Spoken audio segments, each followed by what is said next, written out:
It's bad. Anime. All right, everybody, I'm John Weigel. And I'm Rob Halley. And this is Bad Anime, the podcast where we decide, Is this anime bad?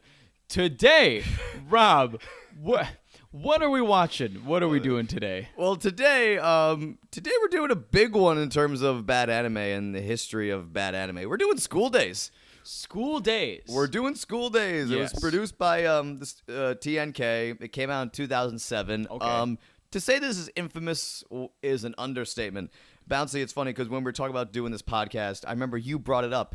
Because when originally I wanted to cover School Days, but I was a little concerned. I'm like, is it trite? I mean, everyone's talked about School Days. Everyone's aware of School Days. You texted me one day, just casually, like, hey, Rob, you ever hear of this show called School Days?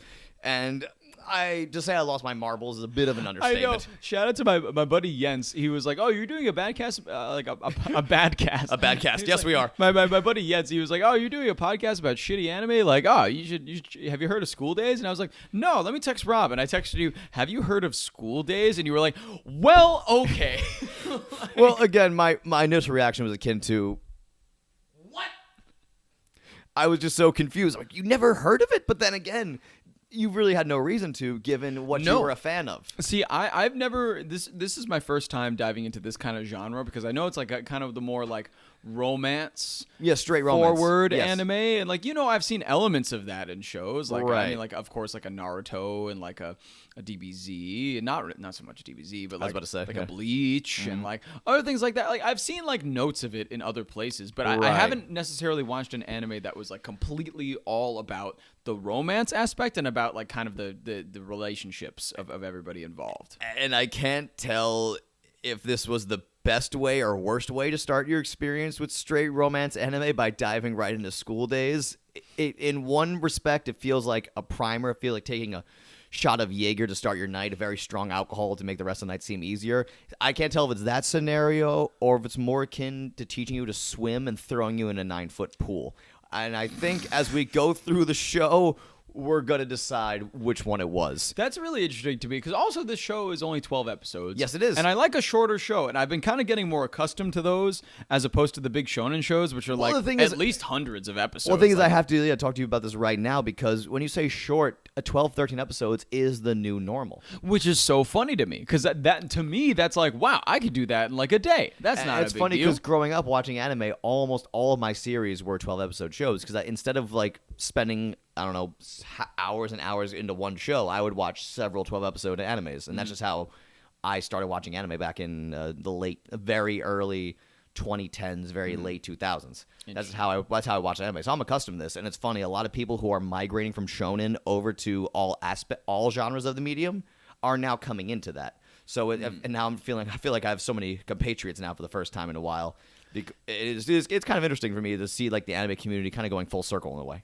Yeah, it is kind of fascinating to talk about that. I feel like with this particular one, though, I've just heard so many things about it. But, like, so many things... Well, okay, I've only heard about it very recently. But Yes. in that time, the people that I've talked to about it are like, wait, okay, you've never seen School Days? And, like, you gotta watch School Days. And I feel like there's just such a big emphasis on it in the anime community at large that I feel like it's kind of like a staple or like a weeb rite of passage. It totally is. I've been making this point a lot recently, how, especially now with anime's recent boom, if you will, because it's funny, because weeaboo and anime fam used to be in interchangeable terms. You used to say, one meant the other. Right. But now I feel like there is a very clear distinction between being an anime fan and being a weeaboo. Right. And, Right. weeaboo, I feel, is a lot more intense. It's not restricted to anime exclusively. Of No, course. I think it's really just based on the extent of knowledge you have on all these things. And like, Exactly. okay, right, like if you're an anime fan, like, yeah, sure, like you're like me, I guess. Like you watch, like you've seen Naruto, like, and you're like, oh, I love Naruto a lot, and like I like it. But you're not necessarily a weeb. I feel like a weeb is like more. I don't know, you just have put more stock into it, and you know all the genres, because like the shonen area and the action area of anime is just one specific genre of a whole thing. medium. I don't know, it's kind of like saying like I used to watch The Sopranos, like, and so therefore I like TV. I like TV. Exactly. It's like okay, like you like one Exactly. part of TV, like Exactly. do you like? There's a lot of other things on TV, like like sports. And it's funny I 'cause- hear. you didn't enjoy the shit out of the XFL when it came out. God, Wait, we did enjoy the shit out of the XFL when it came I out. was about to say we were there. More on sports later. And also, if you hear this, everybody, if you hear some sips throughout the episode, we are just diving in on some hooch. Okay, I'm gonna explain this real quick. So, we're doing something Daddy Crunchyroll may not approve of. Daddy Crunchyroll. Love you, Daddy. Daddy Crunchy. But we're sharing an account. And, Crunchyroll is very big on, like, all right, because now they introduced the whole thing where, like, you have to have a username.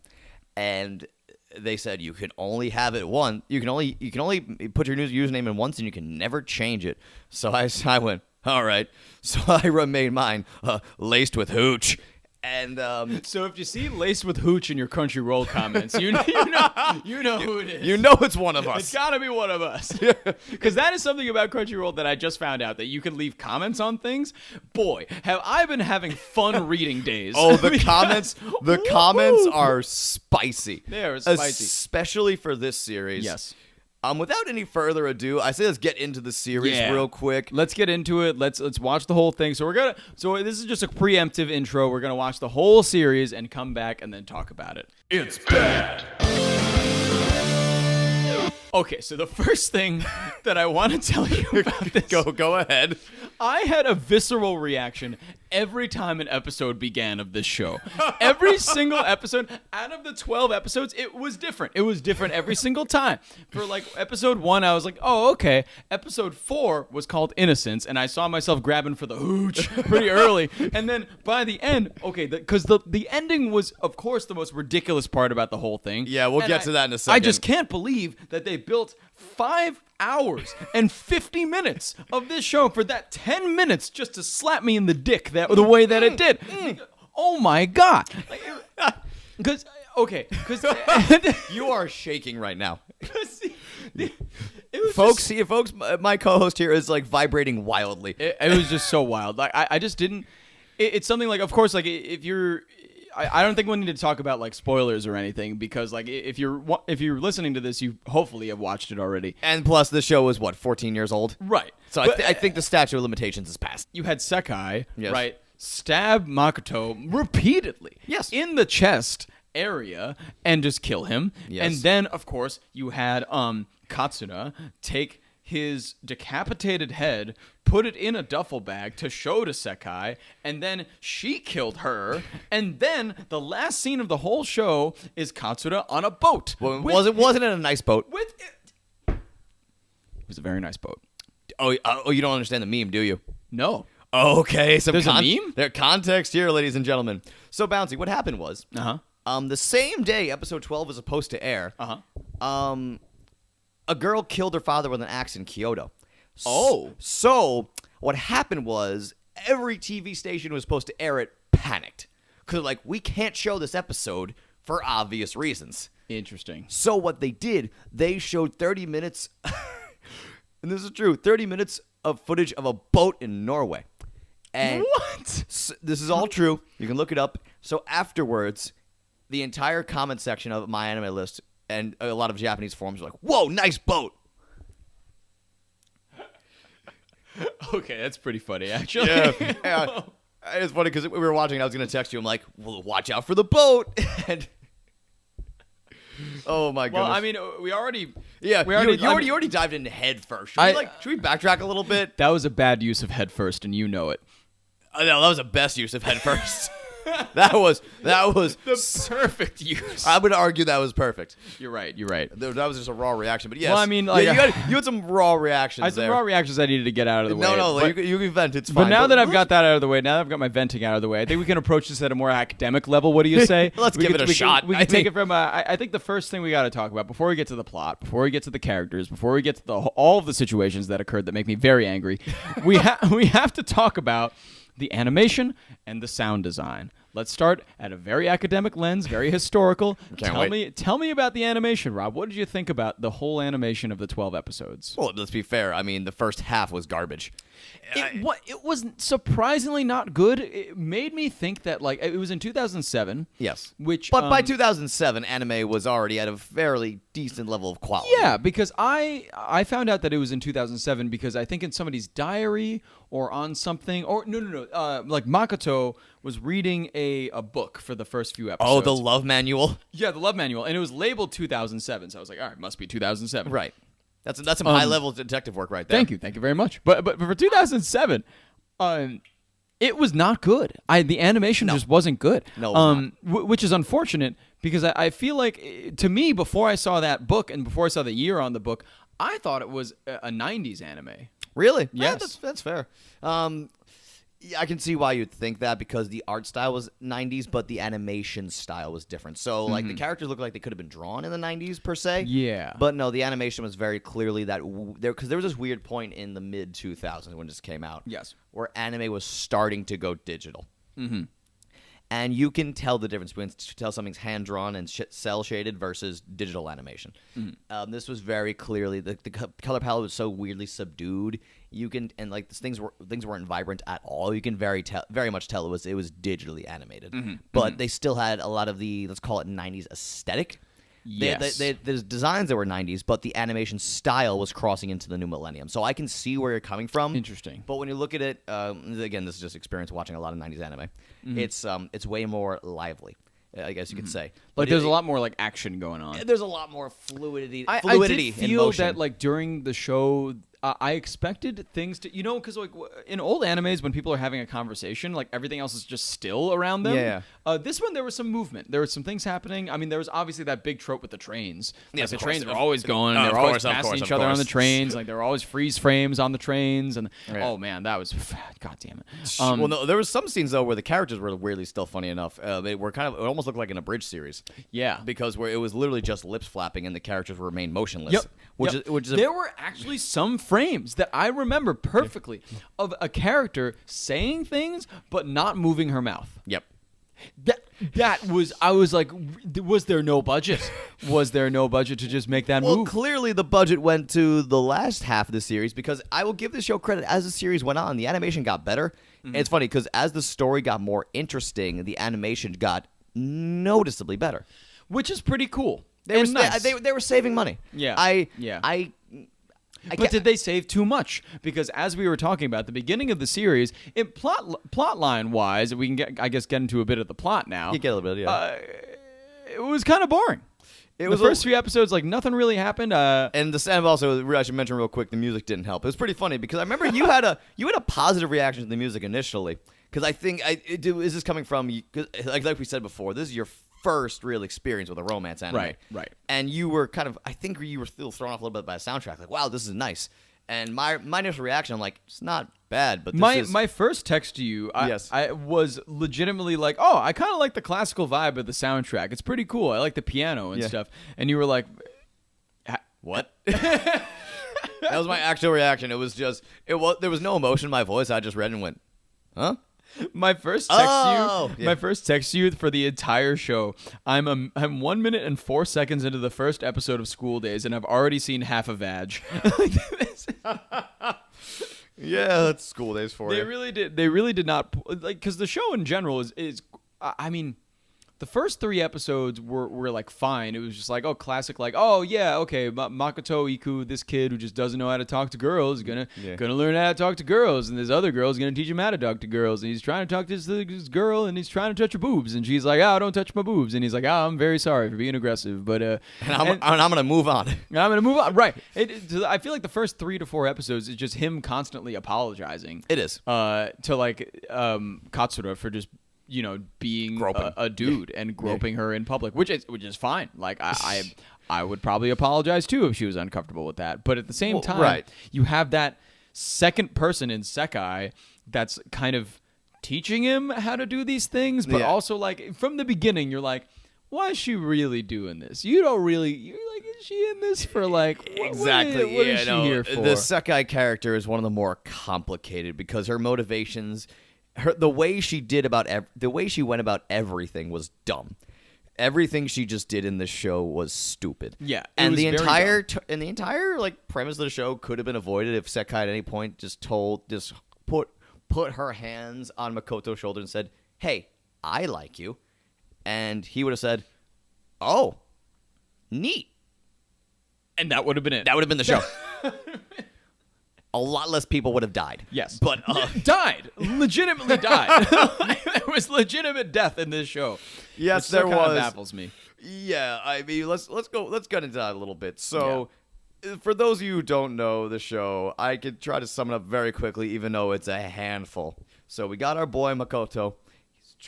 He sees this cute girl on a train, and they do a lot of clearly very early 2000s Japanese stuff. Yes. Mid 2000s, where the whole gimmick is he sees the girl on the train, he snaps a picture of her, and he made it his background. And in 3 weeks' time, if no one catches you, she's gonna be your girlfriend, which is very indicative of Japanese youth culture at the time. There was a lot of found definitely a lot of similarities with that as well. I mean, of course, with like also there was such an emphasis throughout, like based on phones. Yes, it was a lot based on phones and a lot of anxiety inducing. I didn't say that right, but it's like anxiety. It's like anxiety inducing, like by having a phone and by like like looking at messages all the time. And anxiously waiting text messages. But people still do to this day, but it was just also a quick side note. I mean, it was so nostalgic seeing flip phones be central to a narrative. Yes. So that was a lot of fun. That was really cool. Yeah, it's very clearly like because all the Japanese kids at the time had their cell phones, and like it's similar to how it is now. Because now in the West we always like rip on the youth for having their cell phones on them constantly, but like. Even in Japan right now, it was pretty bad. It was right bad at the time because like they had internet capabilities on their phone, limited capabilities, but they had internet capabilities. So people were staring at their phones way earlier than we were, and way earlier than our current younger generation is. Mm-hmm. So it just seeing that was fun to see from a narrative perspective and get some. I mean, it's animated, so it's not true to Japanese culture, right? Of course, but you do get art imitates life, so you get some bleeding of culture in there, so that was kind of cool. You do get a lot of that. I like to believe not all Japanese youths are weird sex addicts, but you never know. I don't know all of them. There's probably a few. There probably are a few. A lot of people probably relate to MAKOTO and say that could have been me. But not many do, I hope. Because actually, it's funny. This did come up in a conversation at work because I have a lot of cultured friends at work who have seen School Days, and one of them offhandedly said, well, if you were 16 and a bunch of girls were throwing themselves at you, what would you do? I'm like, I wouldn't do this. Yeah, right. No. I wouldn't get somebody pregnant and then consistently bone other people and her best friends and all of that. And that's the thing. Let's break that down real quick. But we will. There's a love triangle. Yes, we will get to that. The whole premise of the show is a love triangle. Right. It's supposed to be. That's the direction everyone thought it was going because you had the two main girls. You had Kotanaha Katsura and Sekai. Sayonji? Yep, Sayonji. Thank you. I was blanking hard. No problem. That's why I'm here. Hard there. But anyway, so... But it's a love triangle, right? It started out as a love triangle. That's what I thought it was going to be. I mean, obviously it like changed, but let's like keep going with like the plot line throughout the series. So, I mean, you have like... Right, okay, so then like Sekai helps Makoto kind of court... Katsuna. You just used the term court. I did. I feel like this exact scenario requires the term court. Fair. For what he tried to do, for what he was doing, yes. And then he like is dating her and he's like, I don't know about this, I don't know about that. And Sekai's like, well, you should do this, well, you should do that. And she's basically the in-between for the two of them because she talks to both of them. Yes. And then goes to them and is like, okay, she thinks this, he thinks that, just do this, just do that. She's like a relationship counselor. Essentially, yeah. For a few episodes, that's all she does. But then, my favorite piece of logic in the entire show surfaces when Sekai's like, oh, so you want to have sex with your girlfriend, right? And Makoto's like, well, yeah. And Sekai's like, well, you know what would be a good idea if you had sex with me first, so that you know what you're doing. You could then know how to have sex with your girlfriend, but also don't worry, you can call me Katsuna. My favorite message from you very quickly after you watch it when you said to me, "What in the name of logical storytelling is happening?" was genuinely like, this is so stupid. Like, I can't believe that this is, even 16-year-old boy is just falling for this nonsense. Exactly. But at the same time, like, he wanted it. He Definitely wanted it. I mean, I can tell you as a 16-year-old, I thought with my willy a lot. Of course. So I can understand. Like I always say, I can understand the first half of the series, some of Makoto's decision making, because is he in over his head? Fair enough for the first half when it's just confined to him, Katsura, and Sekai. And Sekai, yeah. So what happens is, him and Katsura's not going well. She's really shy. She's not ready to progress the relationship. So he just goes over to Sekai. It's like, well, she already let me do all this stuff. I'm going to keep doing stuff with her. And then they just start boning. And they start boning.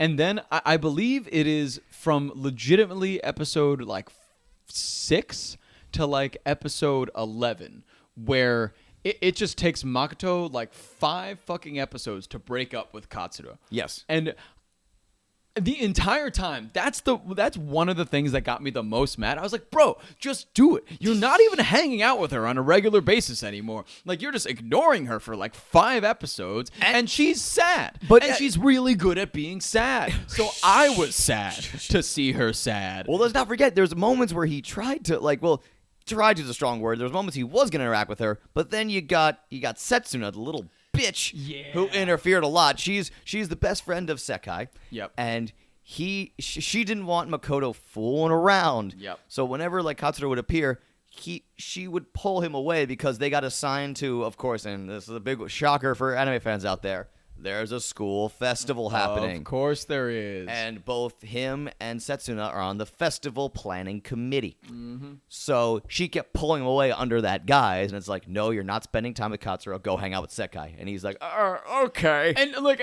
okay, and during all this time too, like, what really got me were the scenes that like, right, like him and Sekai are like fooling around. Yes. And Sekai's like all the time like, oh, like it would be really nice if like we could just be together. If I like, was your girlfriend. If I was just your girlfriend, and like if we weren't just fooling around. And Makoto's like, yeah, that sounds cool. That sounds nice, but not gonna happen. I don't know. Yeah. It's like, you don't even like the other one. You know, like, what the fuck is wrong with you? Yeah, you just kept saying, I'm good. Yeah, like, what do you mean? It was just brushing it off, for lack of a better term. He was just the entire series. He just could not be bothered to do fucking anything. I have to backtrack an episode or two when I felt so bad for Sekai when they're just.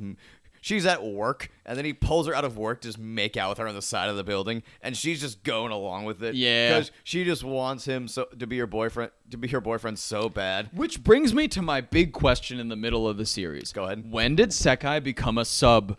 Because Sekai, to me, was the strongest female character in the entire show. Maybe even the strongest character in the whole show. She had the most appeal. She was with Makoto the whole time. She was, even before they like fooled around and stuff. Right. She was like, oh, like you just gotta do this shit, And she was just like the coolest person in the whole school to me. Right. And then once her and Makoto start making out, she's like, no, we shouldn't. And he's like, I'm gonna anyway. And they kiss and stuff. I am daddy now. And from the rest of the show, she's just complete slave to him, like in every way. And so is Katsura. Like, for some reason, this fucking limp dick bitch gets all of these ladies. You're starting to sound like the comment section on Crunchyroll now. I know.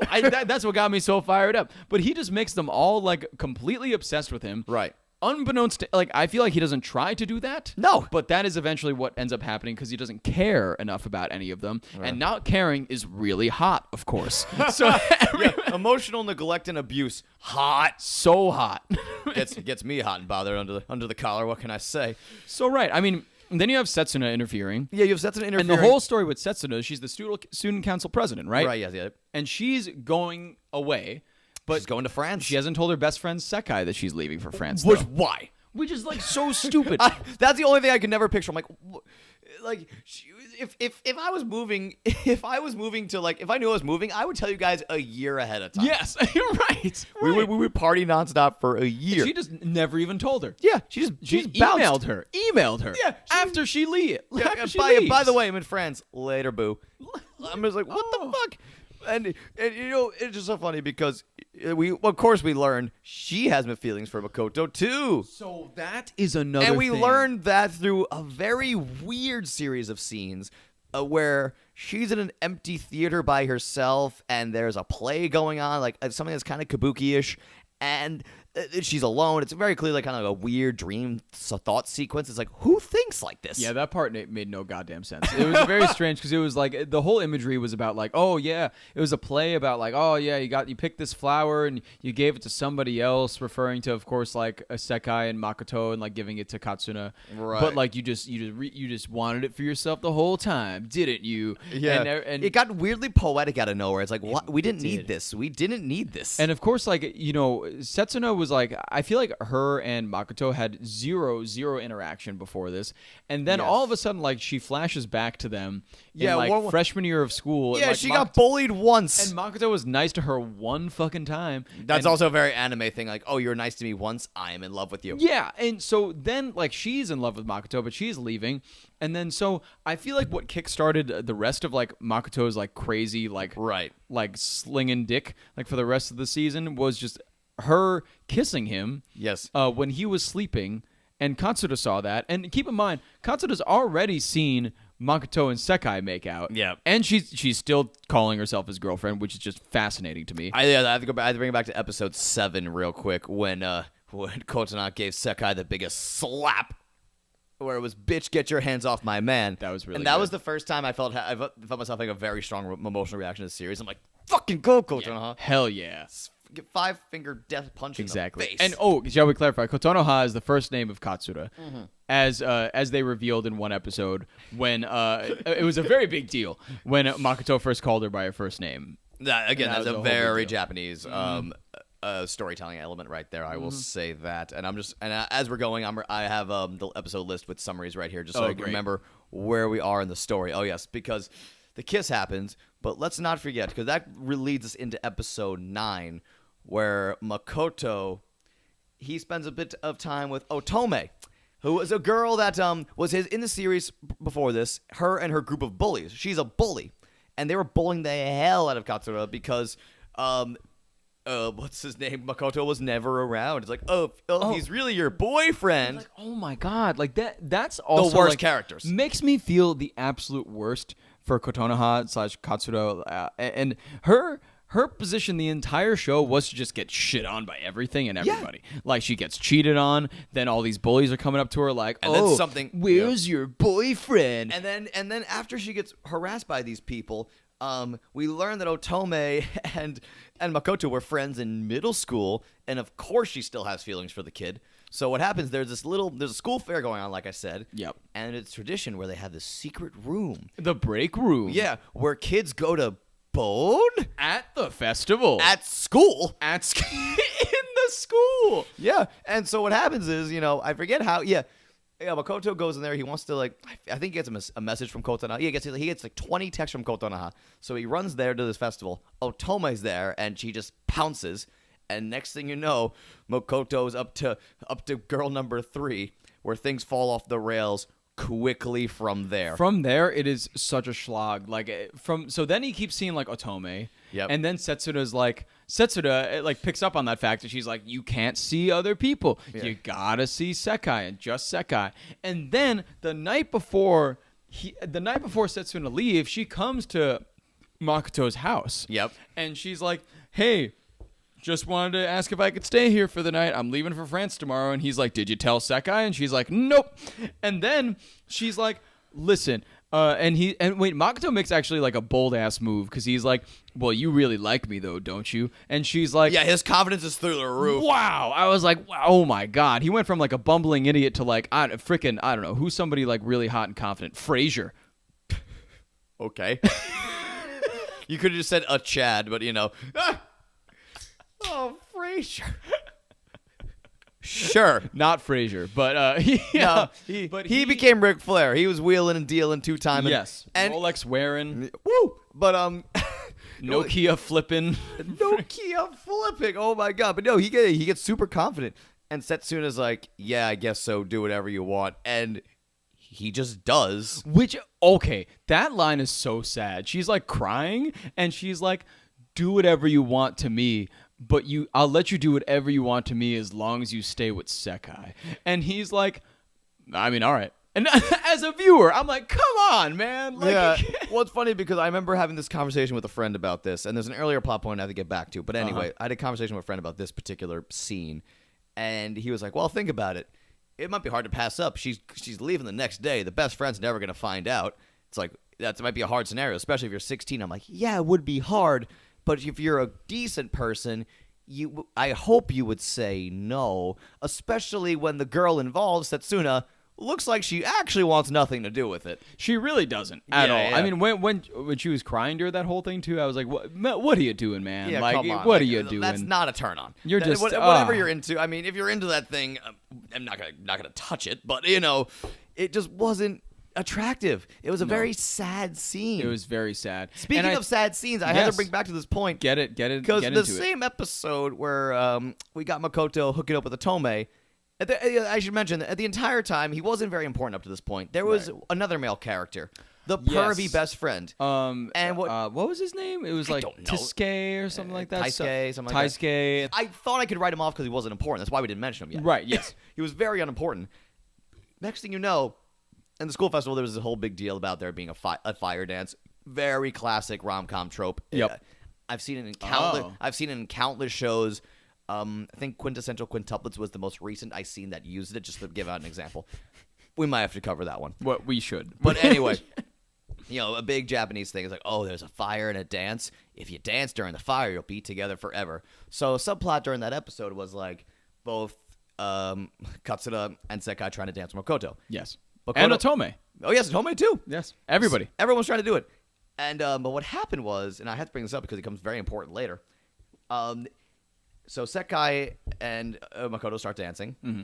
The comedy relief character who wasn't important just full on rapes Katsura. Yes. It is a full-on. Yeah, this is right before him. Yep. This is in between Otome and Setsuna, so we can build some type of straight line here. I know we're going on a ride, folks. Take it with us. So that just happens, and it begins Katsura's slow descent into literal madness. Absolute madness. And because the entire time Makoto was just racking up the kill count. Right. And it's funny because as the show goes on, the plot progression takes the form of Makoto banging more girls, but like being more of a dick. Very like depressively banging Yes. girls, though. It seems like he gets to the point where it's like kind of like a sex addict around. Yeah, kind where of it's not thing. even fun. But not like really, really the sex addict.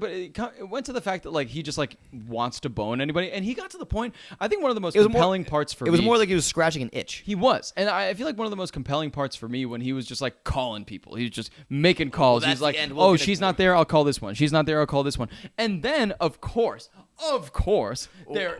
Well, first we have to get to the next girl on the kill count list was Hikari, was hair loop girl. Oh, which was so insane. Again, because like, she's these girls, like I said, these characters weren't important at all. They were so in the background. She's like Sekai's best friend, or one of her best friends besides Setsuna. Yeah, and she got these two little hair loops. Yes, I remember the beginning of that when she. I thought it was Otome at first before she put the hair loops up, and she was like, "Well, I think it was intentional." Yeah. Yeah, and she was like, "Well, we shouldn't like talk to anybody about this." And I was like, "Wait, her too? What do you mean you got her too?" Yeah, and she even said like, "I don't know why I'm sleeping with you." Yeah. And so like it was just it was sad. It was just very sad. And she's like, and obviously she was like, "Yeah, like." I hope you go see Sekai, and I was like, "Why are you fucking him? Why did you bone?" And yeah, that was probably up around episode 10, I believe. Yeah. And like I said, during this whole time, Katsura's going insane. Sekai realizes that because also there was a big reveal, right? Right. A couple episodes earlier where there's a bunch of school bullies who put a hidden camera in this break room. So footage came out of Otome and Makoto boning. And of course, Sekai gets emotionally distraught.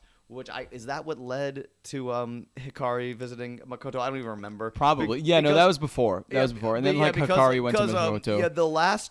I'll be honest, the last like episodes 9 through 12, 9 through 11 more accurately, are just a blur of Makoto boning people and being a despicable human. It really is. So it's hard to keep. It's honestly hard to keep. It's hard to keep a straight line of what happened because it was all so rapid fire and like. I think there's a couple of anime YouTubers who put it best as like a test in anger management. It really is a test of how well you can handle anger. Oh my god! Because the entire time as a viewer, Hikaru was the first one where I'm like, I'm just mad. It was basically like those 3 episodes were like a montage of like Makoto just having sex with everybody. Yeah. And then like after Makoto has sex with somebody, just like cut to a very depressed looking Sekai. Yeah. And cut to a very, very just insane Katsura. Psychotic, yeah. Like, and so that was just the vibe. And of course, for me, I remember I texted you something very specific about this part, which you completely nailed. Oh, yeah. I texted you, this. I think it was, I texted in all caps, "This man needs to be stopped." And I was reading. I saw my phone. I looked. I'm like, oh, he's up to episode 11. Because after Hikari, like I mentioned earlier, there was these 3 bully characters who were they were Otome's lackeys, and they were just bitches who were gaslighting and verbally harassing Katsura. That was their only point as characters. Literally. At one point, one of them says, "Well, we gotta test out this Makoto guy, see if he's good." And then they just have a foursome. All 3 of them show up at his home, and they're like, "Hey, we heard you have sex with people." And he was like, "Yeah." The way the scene broke down was even more pitiful because 2 of them were already there. The third one got there. Yeah. Makoto's like, "Come on in," and the third one's like, "Okay, so we're actually doing this." And the 2 inside are like, "Yeah." And the line he says to her too, like the trepidatious one, he's like, "Well, you're here, aren't you?" And I was like, "Oh my God, this man needs to be stopped." I remember there was a lot of anger, and then of course after that, everybody stops wanting to have sex with Makoto because they all realized what an asshole he is. And not even that, because I feel like they all realized he was an asshole. Like he was having sex with Hikari up till the very end of the show, basically. Until everybody found out that Sekai was pregnant. That was the big game changer. Yep, yes. That was the big game changer when Sekai started missing school, and she basically, in the middle of class, basically yelled at him to take responsibility. Everyone's like, "Oh no!" And that scene was heartbreaking when Sekai was depressed, started throwing up, holding her stomach, going, "Uh-oh." Yep. Then she missed the period, and it's like, okay, yep, she's preggers. And that's when Makoto. Well, that's when everybody stops wanting to like talk to and have sex with Makoto. Okay. So then he starts going crazy and like calling people nonstop. Trying to avoid the problem. Trying to avoid his own problems until he stumbles upon the one person that'll actually hang out with him at this time. And of fucking course, it's Katsura. And which was so sad because it was winter by that time in the season. And he found her just hanging out in like a public bench while it was snowing. And her shoulders were covered in snow because she was sitting there all day. And it cut to a scene of her like once or twice. She was talking on the phone as if she was talking to Makoto, but it was like a dial tone. Yes. Because at this point, it's hard to ignore this. This girl was sexually assaulted, verbally abused by most people in the school, gaslit, and she was just terrorized. So I completely understand why she was actually going insane. Yeah. Because she didn't really want any of this. She just wanted a boyfriend. A cute little high school romance. She literally wanted a boyfriend. A cute little high school romance. She got pushed way out of her comfort zone. She invited this kid to his house. It seemed to be going well. Then she was terrorized by the entire school. She made him the hot lemonade. Yes, exactly. She did everything right. It was probably good. It was probably delicious. She did everything right. And then let's not forget, like when rape's involved, that's traumatic. Yes. And everybody in this show trampled on her the entire time.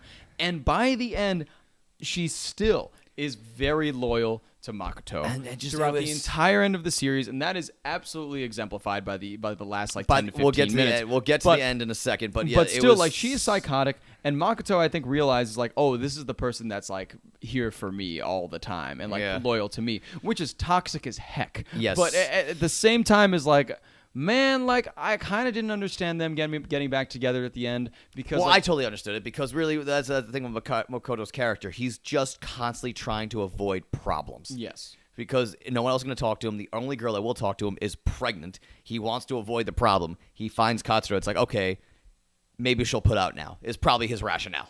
But towards the end of the show, it really sucks how much I continuously hate Makoto every episode. And then kind of near the end, even when he like has to like say something like a big boy thing and like make a decision, he's always like, it's like, no, dude, you've had sex with like 15 people in the last 2 weeks, and you broke so many girls' hearts. Like, you gotta at some point just own it and be like, I don't like you, I like you, and I want this. Exactly. He doesn't know what he wants the entire series. And at one point, it was so sad when Sekai is cooking them both a big dinner. Oh, that was he so takes sad. Katsura out to dinner, and she calls him, and he basically lambasts Sekai for getting pregnant and ruining his life. I'm like, that one hit me hard. That I'm was like, so tough. this guy is completely unforgivable. He's garbage. And I think I texted you at one point. I think it was probably around that point. Yeah. And my text message to you.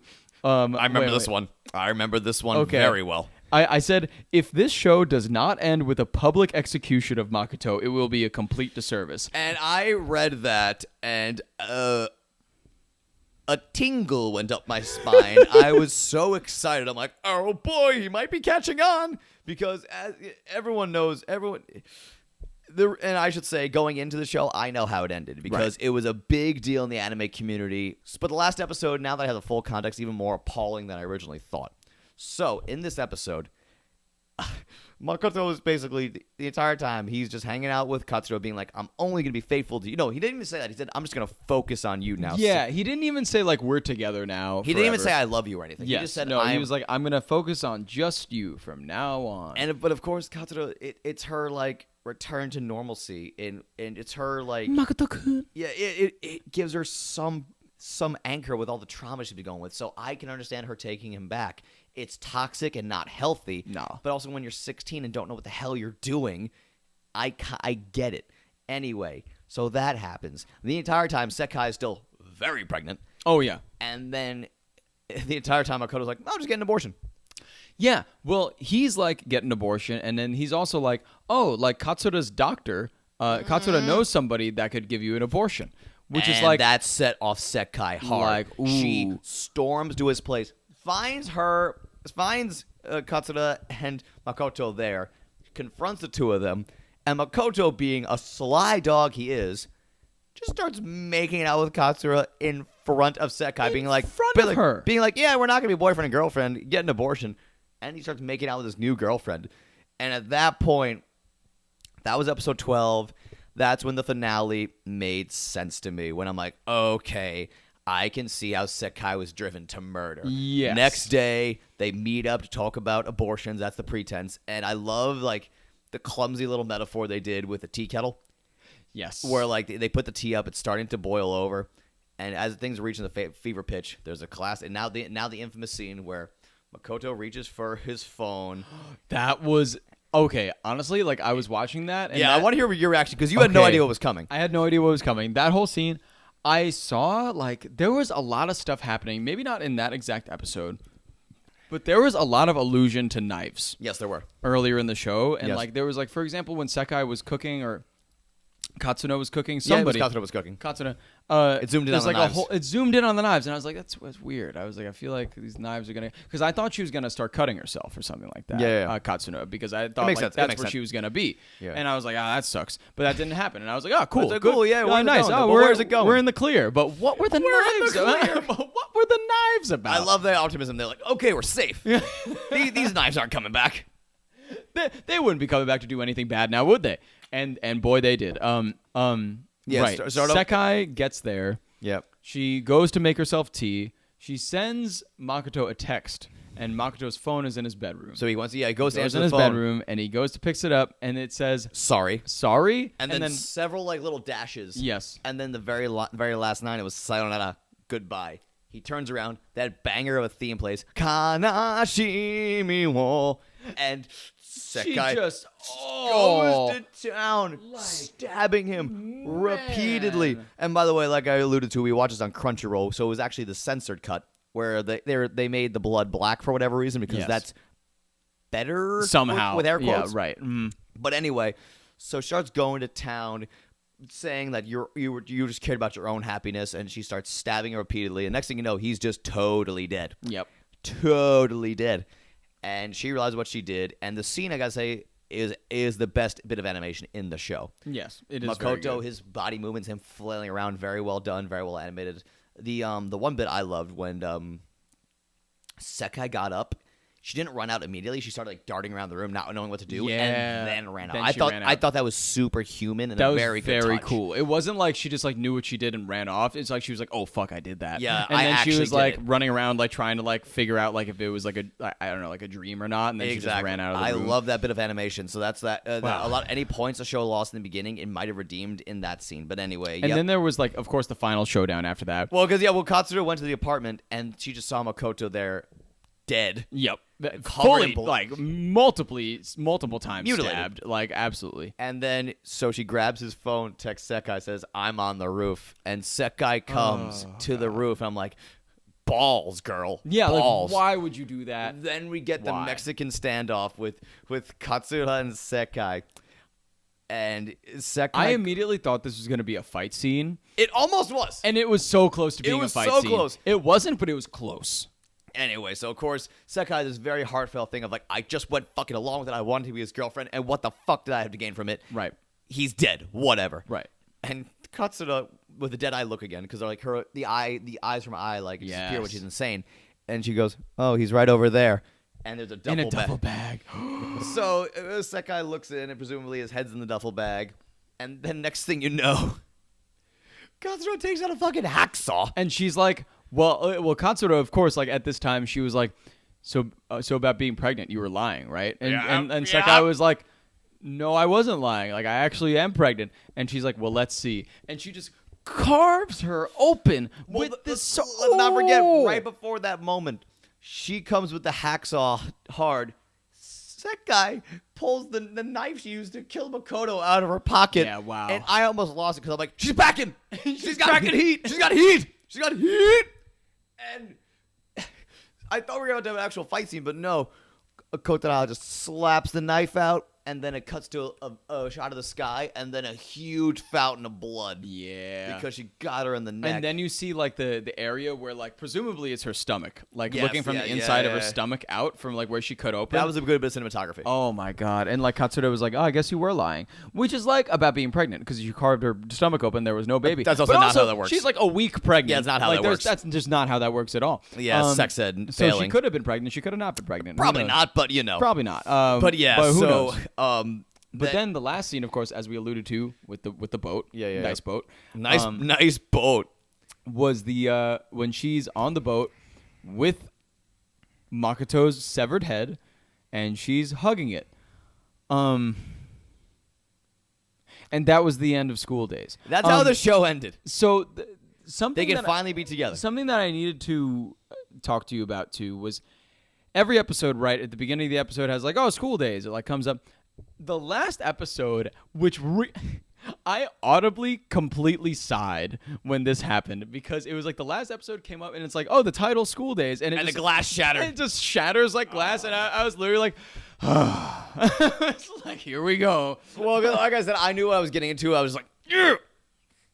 I was very excited for that. But yeah, that was School Days in a heavily truncated version, and I guess now we have to get into thoughts. I mean, like as you can tell emotionally, we gave some illusions. We had a roller coaster of emotions. I will say, unbeknownst to me, this show really made me feel things. Mm-hmm. I felt a lot of things, better or worse. Most of the time, I was like cringing, not in terms of like, oh, like ew, cringe, but like cringing in terms of like, oh god, like a genuine cringing. Yeah, yeah, like mostly at the treatment of Katsura. Oh, yeah, throughout well, the whole that show. made me overwhelmingly sad. Yes. I sighed a lot. I went, oh, quite a bit. Yeah. And I just felt bad for this poor girl. Me too.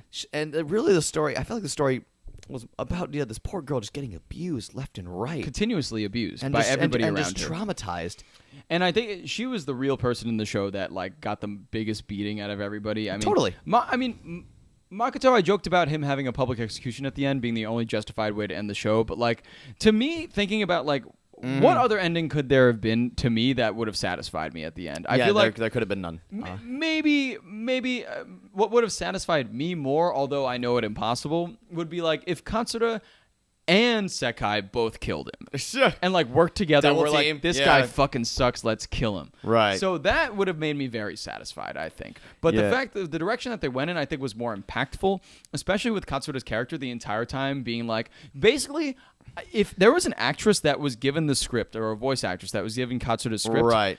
the only line that she says for 70% of the show is that Makoto is my boyfriend. Yeah. And I am his girlfriend. Right. She keeps saying that throughout the entire show. Yes. To the point where she gets Stockholm Syndrome. Yep. And completely falls for this dude and cannot get out of it. And that, to me, is the biggest injustice in this entire show, is her. Yeah. But Sekai, did she deserve to die? No, I don't think so. I think she just kind of got carried away. Totally. With everything that was happening. And I think like they could have communicated it to Katsura more of what was happening, of course. I mean, the whole like we said to in the beginning, the whole show could have been avoided. Like these were just kids; they didn't know how to communicate. Yeah, They and just that was the whole thing. Yeah, it was just drama. It was just choices that conveniently led to drama at every turn, and it's just kids being very dumb, homicidal kids. So here's the thing, right? Yes. This show is called Bad Anime, so we have to come back and. Here's the thing. We have to talk about whether or not this show is actually any good. Because clearly we had an emotional reaction. Yes. But does that inherently mean the show was good? Yeah, let's talk about that. Was it bad? Was it bad, I guess? Here's the thing. You go first. Do you think it was a bad anime? I'm going to say yes, definitely, for a few reasons. Okay. Mainly because it's something I wouldn't necessarily recommend because the first half is kind of a slog. It is very slow. It is a chore to get through, and for me, that's already kind of it's not like a golden rule or anything. But when I usually get a little apprehensive whenever a show feels like work, I get a little turned off. Yeah. Was the payoff and everything worth it? I mean, kinda. I mean, I enjoyed having an emotional reaction. It really is funny. This might sound a little esoteric, but I enjoyed the experience of having watched the show more than watching the show itself. Does that make any sense? No. I enjoyed talking about the show with people. Yes. It's a little bit more of a Rorschach test than a show. Yeah. Talking to people about our reactions and how we interpret characters has been way more fun to me than watching the show itself. So, am I glad I watched it? Yes. Mm-hmm. Would I recommend it? No. And I feel like the first half with the dodgy animation and the sluggish pace, I can't recommend it. Therefore, I gotta say, yeah, it's kind of bad, and also, it is kind of trash in a lot of ways. Yeah, so I can agree on a lot of planes.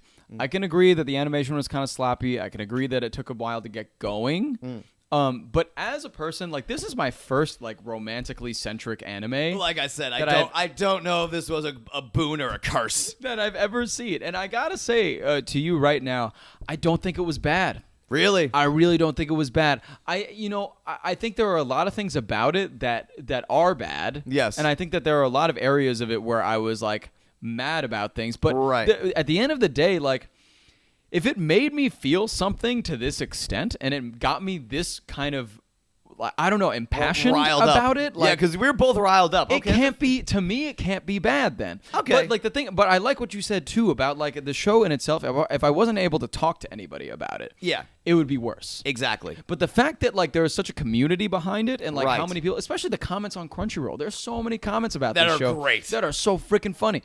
And like reading through all that stuff and like being a part of like a community that knows about this show is a big thing rather than watching the show itself. I feel like just knowing about this show, having watched it cold and having not gotten spoiled, which I'm so glad you didn't. When you texted me screenshots of the comment section, I was getting so worried because at that point I'm pretty sure the show got onto Crunchyroll in 2014 if my research is correct. So at that point the show was already 7 years old. So I can very much imagine people accidentally spoiling shit in the comments because like everyone's seen School Days. Because why not? But then again they didn't. So I was so happy. Yeah. And I didn't want to tell you to stop reading the comments because I didn't want to like imply something heavy was going to happen. Right. So which I didn't, and in the end of the day, as much as I wanted Makoto to face some repercussions for his actions, I did not expect any of that. Did not expect any of that. Didn't expect the murder. Did not expect the murder. So I think it really caught me by surprise. Did I think it was bad? No, I didn't think it was bad. I thought to me as like a romantic anime, it was like fine. It made me feel a lot of things. It got me to which be I'm glad really pissed. And I think it has a place in anime. Yeah, here's the thing. When we talk about recommending something, because that's where primarily we're basing like is it bad or not on. To a general audience, I would not recommend the show. No. However, I do consider it a weeaboo rite of passage. Yes. As we talked about earlier, if you want to become an anime fan, or if you want to learn a little bit more about Japanese culture, if you want to if you want anime to be your primary vehicle to do so, I feel like this show is a great time capsule of what anime was at the time, about Japanese cell phone culture at the time. Mm-hmm. You can learn a little bit from this anime, if that makes any sense. And also, you'll learn you learn more about the weeaboo community as a whole. Yes. And the talking points of the community. And I feel like this is a great gateway anime to do that. And as to whether I would recommend it to somebody, Yeah.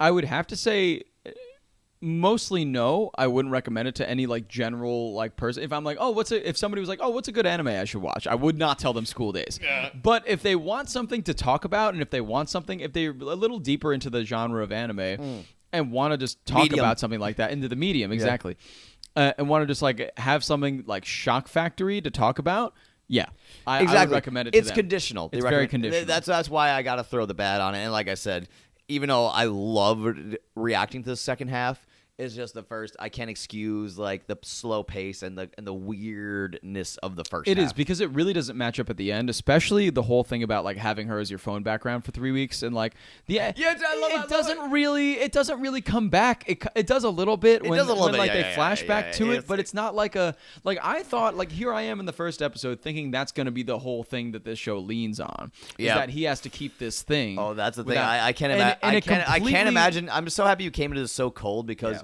just coming in with that being your first notion of the show. I remember texting you. You texted me going, 3 weeks. Oh boy. I'm like, that's not at all what this show is about. Which is crazy. But I couldn't tell you that.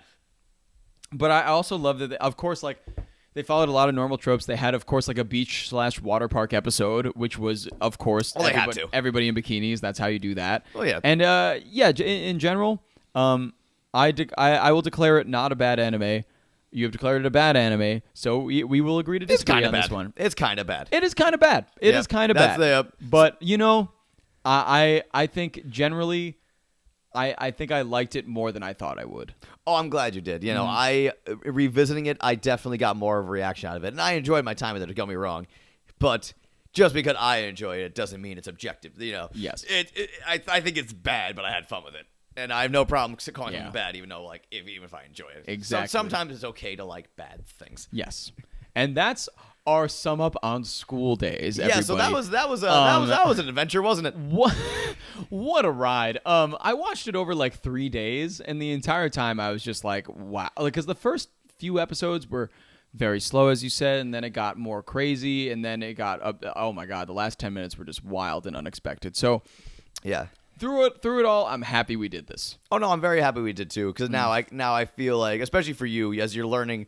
Because when we came into this podcast, I didn't realize how much you didn't know about the entire medium of anime. Yes. You know a lot about the shonen genre of anime, of course, but you don't know a lot about the medium. So I feel like this, as I keep coming back to this whole idea of the weeaboo rite of passage, I'm glad you went through this. I'm glad we went through this ride together, because now I get the full context on School Day itself. It's exactly. I enjoyed it a little more than I thought I would. Just because I love heels and I love booing bad characters. So it was a lot of fun. Yes. But at the end, like I said, I should clarify also, I did watch first 9 episodes or so, pretty hungover. And I'm a great binge watcher when I'm hungover. Oh, yeah. But yeah, so like I said, I don't think it's good, but I had a lot of fun with it. It's bad. So, all right. I mean, we wanted to end the show with some great comments that I found on Crunchyroll. There's a few really good ones here. There's some really good. First of all, I just had no idea the Crunchyroll had a comment section. So I scrolled down and was just pleasantly delighted by all of this. And all of them are, of course, from 8 to 10 years ago. Woohoo! It's pretty wild. But let's read through some of them. Rob, would you like to start off? Lane Zero commented, "I hate everything about him and everything he believes in." That's just gold. There's one from 11 years ago from this one called Witch K, Witchkae. Ito, which is Makoto, is the biggest pile of dog shit in anime. I haven't hated a character this much ever before. What a heartless, brain-dead excuse for a human. What the fuck is he cheating for anyway? His girlfriend is a goddess, not like that other flat-chested bitch. I think we know where his biases lie there. Oh my god. There's more. There's more to that. There's more on that theme I gotta get to. Assassin with a passion. Okay. Fun. Got a nice rhyme in there, buddy. If you're still active on Crunchyroll after 9 years, please be proud. Please comment on our stuff. This fucking cheating, low-life, lusting, self-absorbed bastard. I've broken 2 computer screens trying to punch him. I mean, as someone who's grown up seeing computers getting destroyed because the New York Jets weren't performing well, that one hits home for me. And as like shout out to some of the others, I can't remember the usernames, but I saw what I scrolled down on episode 12 on the last one, and one of the first comments was like, "Get a girlfriend," they said. It'd be fun, they said. And then there was, of course, another one. Oh man, if I can remember. Oh yeah, none of this would have happened if he just stayed inside and played video games like a normal boy.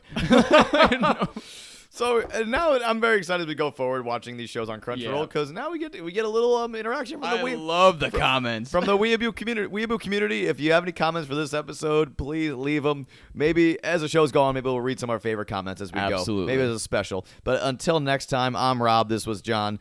Have fun. Have a good time. Watch some bad anime. Bye, everybody. In your ear. Podcast Network.